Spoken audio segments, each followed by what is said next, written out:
when I got my first ever mobile phone. Me and my friends would sit at the back of the school bus and Bluetooth or infrared, I guess that was a thing, each other songs so we could set them as our ringtones. I had 2 songs on my phone because that was all it could hold anyway.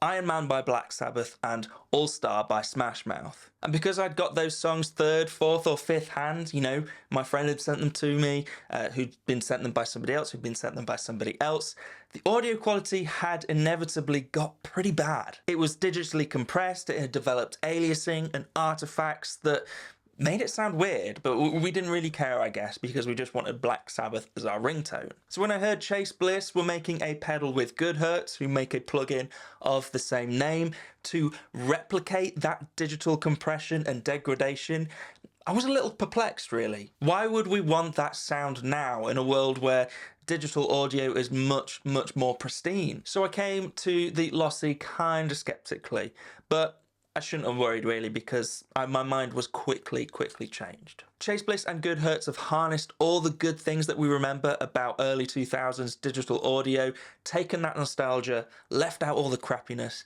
and have ended up creating something endlessly musical. If you like this video and anything else that's going on the channel, please give me a subscribe. It really helps me out.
Like a lot of Chase Bliss pedals, I guess initially the Lossy can seem pretty daunting. But again, like a lot of Chase Bliss pedals, once we break it down into different blocks or effects sections, it becomes pretty easy to create crazy tones from the ground up. The heart of the pedal has to be this loss section, which comprises of the loss knob, the speed knob, and these 2 switches below it. The pedal analyzes and breaks down your signal, and increasing that loss knob brings out more of that degradation, those more weird harmonics and aliasing. Speed controls the rate of which all that happens, but also a few other things going on in the pedal, the rate of which things happen. Mode gives us access to 3 distinct sounds. I kind of akin this to different photo filters. For example, inverse is kind of like the negative photo effect of the standard mode. And finally, the packet switch switches between different errors and glitches in your sound. It can introduce full little dropouts or little micro freezes in your tone, or a more steadier, cleaner tone.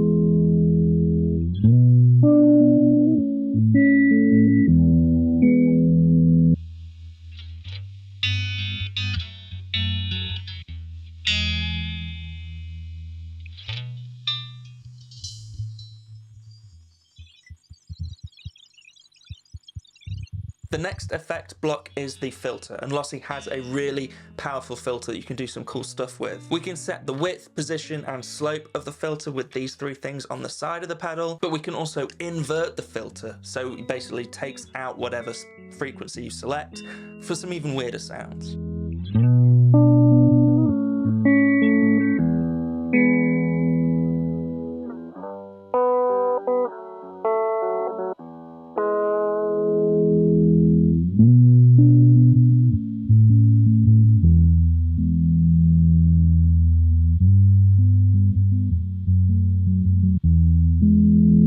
Next up is the reverb section of the pedal, which is just one knob in the top right hand corner, and Lossy has its own really cool digital style reverb that I think could be a pedal in itself. It's warm but fizzy still, and doesn't really sound like any real space in the real world or room. With another dip switch on the back of the pedal, we can also either place the reverb completely at the start of Lossy's signal chain, so it goes through all the same degradation as the rest of the pedal, or at the end of the signal chain, so it's much more clear and pristine.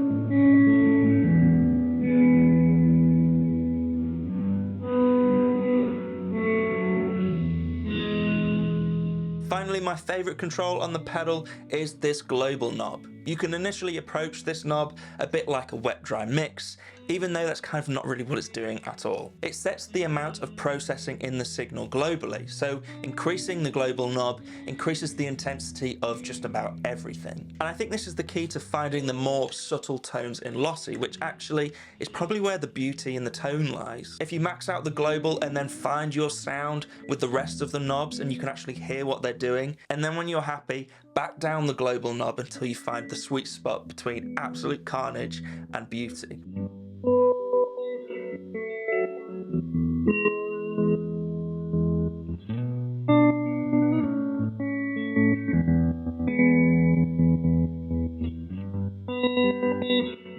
As with any Chase Bliss pedal, there's a lot more going on here. You could probably own this pedal for years and still find new sounds in it and new ways of using it. All these dip switches on the back are for customizing your experience or using Chase Bliss's signature ramp feature. There's also a really interesting gate function that sort of holds back your signal in short bursts depending on your dynamics. And then there's a freeze foot switch, which is really cool and has two different uses. Holding down the freeze foot switch will infinitely sustain your tone, allowing you to play over the top and create luscious pads. Chase Bliss called this the solid state freeze. If we just tap the freeze button, however, we get what they call slushy state freeze. And as the name sort of implies, it's a much more unstable freeze sound, and it sort of updates and adapts to the playing underneath it.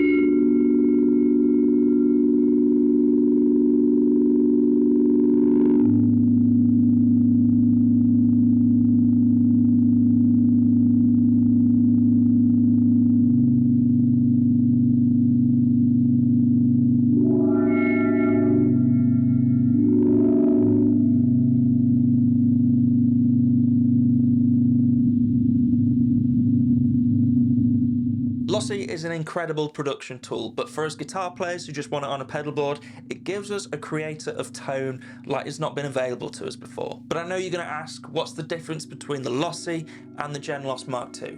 So here's my basic interpretation of that. Gen Loss is lo-fi in the sense that it aims to emulate old tape machines and analog audio devices. It's more focused on the modulation, the dirt, the grit, and the timbre of those old machines. Lossy, on the other hand, is a bit more specific, I would say, and is going for more of a digital lo-fi sound. I would also say it's more focused to ambient playing, you know, because of that reverb in there. As I said, focused on the digital lo-fi rather than the analog, and nostalgic for a different era of audio, one that actually isn't that long ago.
Have come to love Lossy for its little quirks and the way it produces a dreamlike tone. And I think that's the key with the Lossy, really. It's incredibly dreamy and dreamlike. It's musical, it's powerful, and for someone like me who just generally likes a bit of dirt and a bit of fuzz, gives me a tone that could only previously be achieved in post-production.